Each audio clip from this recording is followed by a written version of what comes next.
मेरा प्रणाम। उत्तराखंड के स्थापना दिवस की आप सभी को बहुत बहुत बधाई। आज से ही उत्तराखंड के रजत जयंती वर्ष का शुभारंभ हो रहा है, यानी हमारा उत्तराखंड अपने 25वें वर्ष में प्रवेश कर रहा है। हमें अब उत्तराखंड के उज्जवल भविष्य के लिए अगले 25 वर्ष की यात्रा शुरू करनी है। इसमें एक सुखद संयोग भी है।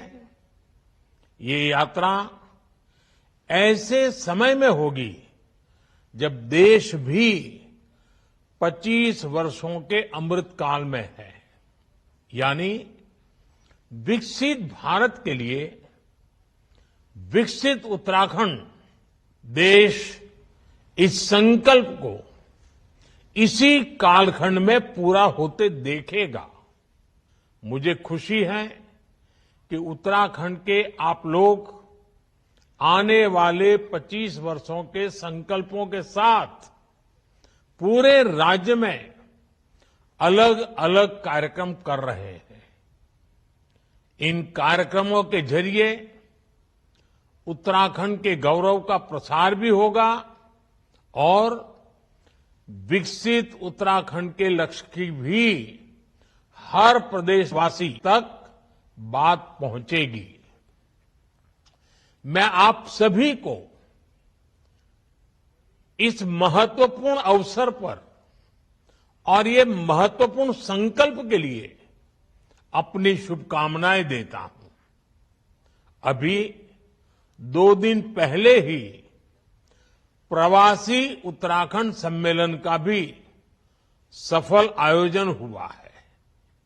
मुझे विश्वास है हमारे प्रवासी उत्तराखंड वासी राज्य की विकास यात्रा में ऐसे ही बड़ी भूमिका निभाते रहेंगे।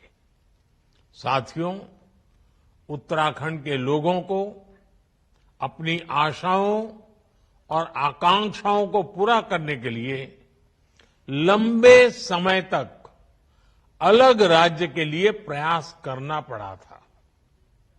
ये प्रयास तब पूरे हुए जब केंद्र में श्रद्धेय अटल जी के नेतृत्व में, बीजेपी के नेतृत्व में एनडीए की सरकार बनी।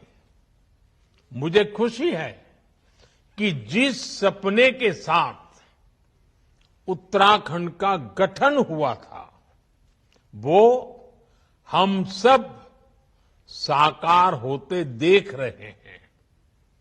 देवभूमि उत्तराखंड ने हम सभी को, भाजपा को हमेशा खूब सारा प्यार दिया है, अपनत्व दिया है। भाजपा भी देवभूमि की सेवा की भावना से उत्तराखंड के विकास में कोई कोर कसर बाकी नहीं छोड़ रही है। साथियों, कुछ दिन पहले ही केदारनाथ मंदिर के कपाट बंद हुए हैं।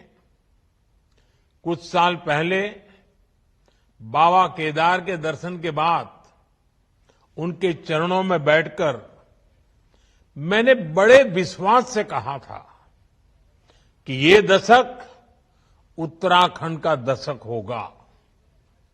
बीते वर्षों में उत्तराखंड ने मेरे इस विश्वास को सही साबित किया है। आज उत्तराखंड विकास के नए रिकॉर्ड बना रहा है, नए कीर्तिमान गढ़ रहा है। पिछले साल के सस्टेनेबल डेवलपमेंट गोल्स इंडेक्स में उत्तराखंड को पहला स्थान प्राप्त हुआ है। ईज ऑफ डूइंग बिजनेस में राज्य को अचीवर्स और स्टार्टअप रैंकिंग में लीडर्स की कैटेगरी में रखा गया है। पिछले 1.5-2 वर्षों में उत्तराखंड की राज्य विकास दर में 1.25 गुना से ज्यादा की बढ़ोतरी हुई है। इस साल जीएसटी कलेक्शन में भी 14% का उछाल आया है।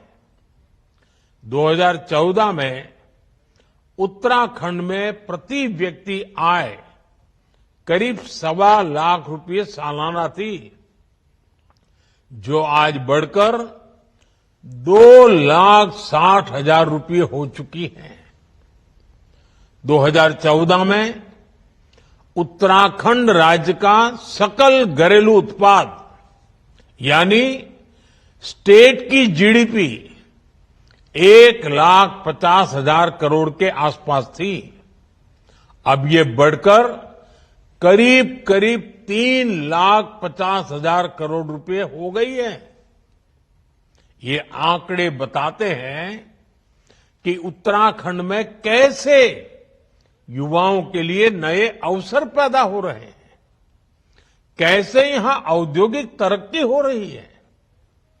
सरकार के प्रयास से उत्तराखंड के लोगों का, विशेषकर राज्य की हमारी माताओं, बहनों, बेटियों का जीवन भी आसान बन रहा है।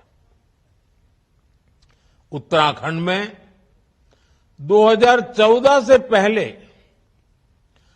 5% से कम घरों में नल से जल आता था। आज ये बढ़कर करीब करीब 96% से ज्यादा अधिक हो चुका है। करीब करीब 100% की तरफ आगे बढ़ रहे हैं। 2014 से पहले उत्तराखंड में सिर्फ 6,000 किलोमीटर की पीएम ग्राम सड़क बनी थी। 6,000 किलोमीटर। आज इन सड़कों की लंबाई बढ़कर 20,000 किलोमीटर से ज्यादा हो गई है। और मुझे मालूम है पहाड़ों में सड़कें बनाना कितना बड़ा कठिन काम होता है और कितनी बड़ी जरूरत होती है। उत्तराखंड में लाखों शौचालयों का निर्माण करके, हर घर बिजली पहुंचाकर, उज्ज्वला योजना के तहत लाखों गैस कनेक्शन देकर, आयुष्मान योजना के तहत मुफ्त इलाज की सुविधा देकर हमारी सरकार हर वर्ग, हर आयु के लोगों की साथी बनकर काम कर रही है। साथियों, डबल इंजन की सरकार का अर्थ क्या होता है, ये भी हम उत्तराखंड में देखते हैं। उत्तराखंड को केंद्र से पहले जो अनुदान मिलता था, वो आज करीब करीब 2 गुना हो गया है। डबल इंजन की सरकार में ही उत्तराखंड को एम्स के सैटेलाइट सेंटर की सौगात मिली। इसी दौरान देश का पहला drone application research centre Dehradun में खोला गया। उधमसिंह नगर में स्मार्ट इंडस्ट्रियल टाउनशिप बनाने की योजना है।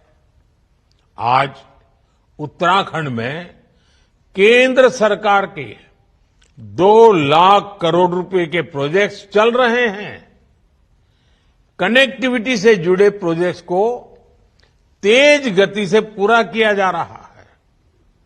ऋषिकेश, कर्णप्रयाग रेल परियोजना को 2026 तक पूरा करने की तैयारी है। उत्तराखंड के 11 स्टेशनों को अमृत स्टेशनों के रूप में विकसित किया जा रहा है।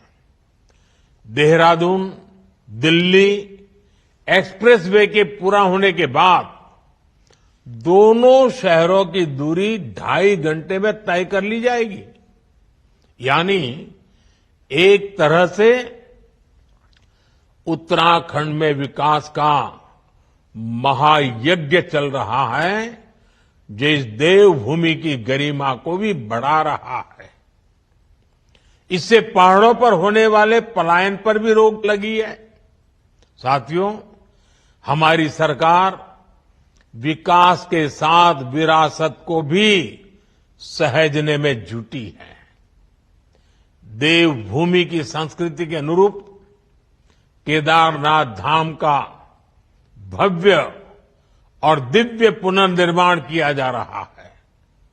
बद्रीनाथ धाम में विकास कार्य तेज गति से आगे बढ़ रहे हैं। मानसखंड मंदिर माला मिशन के तहत पहले चरण में 16 पौराणिक मंदिर क्षेत्रों को विकसित किया जा रहा है। ऑल वेदर रोड से 4 धाम यात्रा को सुगम किया है। पर्वतमाला परियोजना के तहत यहां के धार्मिक और पर्यटन स्थलों को रोपवे से जोड़ा जा रहा है। मुझे याद है, जब मैं मणा गांव गया था, मैंने वहां बॉर्डर पर अपने भाई बहनों का अपार स्नेह देखा था। माणा गांव से ही वाइब्रेंट विलेज प्रोग्राम की शुरुआत की गई थी। हमारी सरकार बॉर्डर किनारे के गांवों को आखिरी गांव नहीं, बल्कि देश का प्रथम गांव मानती है। आज इस प्रोग्राम के तहत उत्तराखंड में करीब 50 गांवों का विकास किया जा रहा है। ऐसे ही प्रयासों का परिणाम है कि उत्तराखंड में पर्यटन से जुड़े अवसरों को नई गति मिल रही है और पर्यटन बढ़ने का मतलब है उत्तराखंड के युवाओं को ज्यादा से ज्यादा रोजगार।